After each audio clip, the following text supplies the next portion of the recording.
Bristol Olympus engines, and with a bit of luck we'll hear a hull.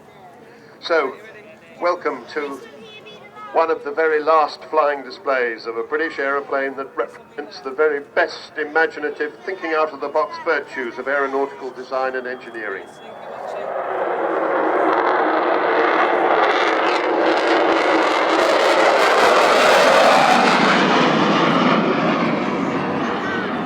And there you've got it, the famous Vulcan howl.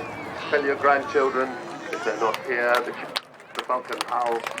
And then, because she's so slippery, because she's such a brilliant airframe, and because she's got these powerful engines, 16,500 pounds of static thrust each, about 65,000 in total, power set very high, on for very long, otherwise she accelerates to beyond various speed limits.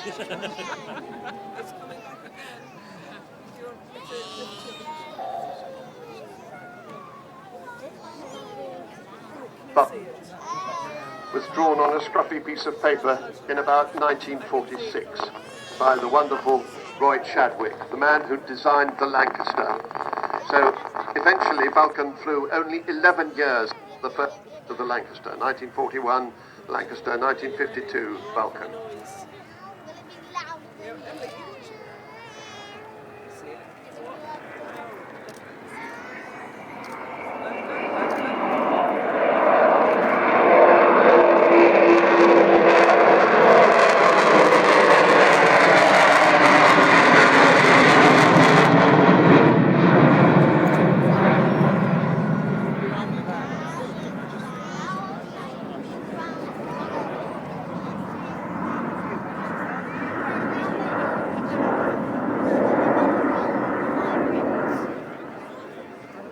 The Avro got its first Vulcan in 1956, and with Valiant and Victor had been designed to carry the British nuclear deterrent, the megaton weapons that were going to destroy, if they needed to, the Soviet Union.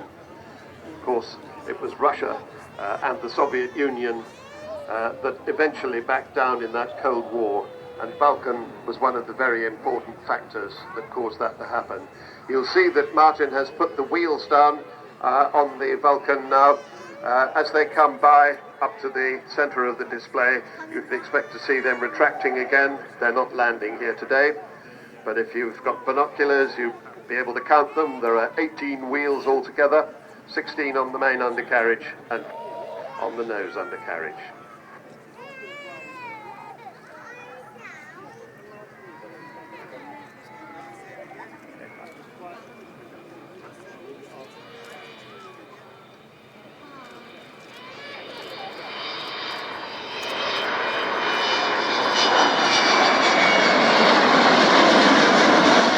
Does tiptoe up on you.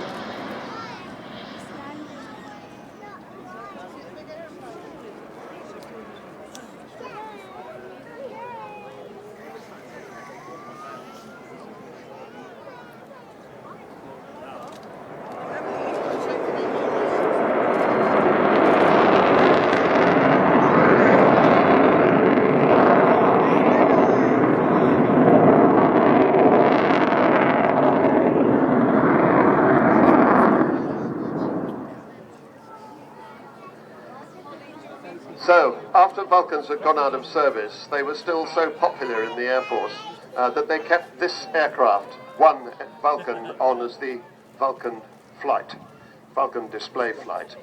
But eventually, come 1992, that was her last season, they couldn't afford it anymore, and in 1993, she was sold off.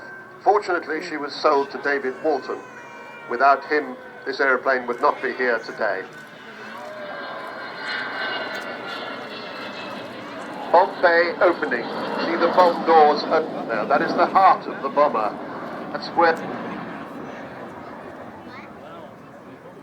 taking down to the Falkland Islands.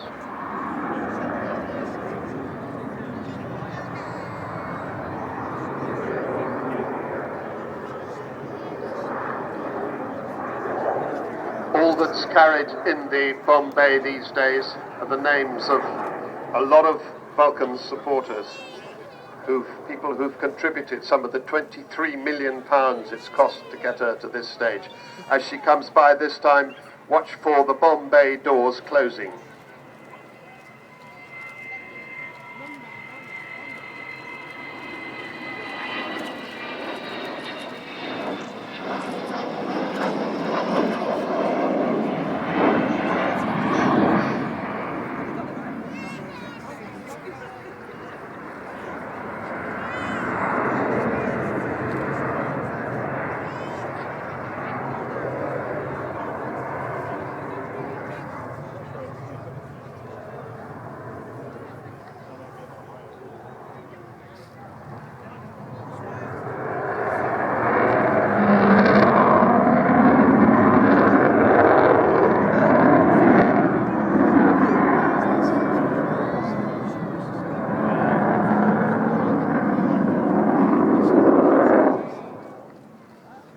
Really expect a bomber to do that, do you? And indeed, in keeping with her flight performance, she has fighter control columns for each of the pilots, not the kind of big steering wheel type yoke that you normally see in a bomber. So this really is her last season. She has 2 more shows to do next weekend, and then 2 big tours the following weekend, one north, one south. Quite what happens on her last day of flying we don't know at the moment. So why is this? It is because 3 technical authority companies decided they can't support her any longer.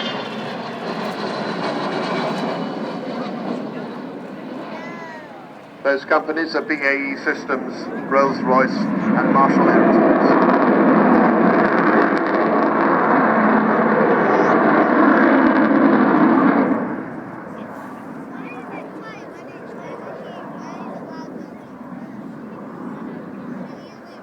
And those 3 companies have given great support over the years, but the important thing is that once they decided that they couldn't support her anymore, she then, her civil permit to fly lapses. So after next month, she becomes illegal. It isn't anything to do with money, it's nothing to do with lack of spares, but it is to do with a third-party mandatory support that she will no longer have. She is still a safe aeroplane. She's been technically very strong. She had a couple of little hitches in the past month, but before that she had not lost a display through technical problems since 2013. And she is looked after by Taff Stone and his crew at Robin Hood Airport, Doncaster Field. He says 558 is my baby, and they do a brilliant job. His team, Evans, Ray Watts, Rick Lee, Mark Brown, and John, plus Tony Hunter, who's mum to all, actually she's much too young to be mum to any of them. Last year, she did 25 flying displays, none of them as for technical reasons. So, this, I believe, will be her last pass. So prepare to wave bye-bye.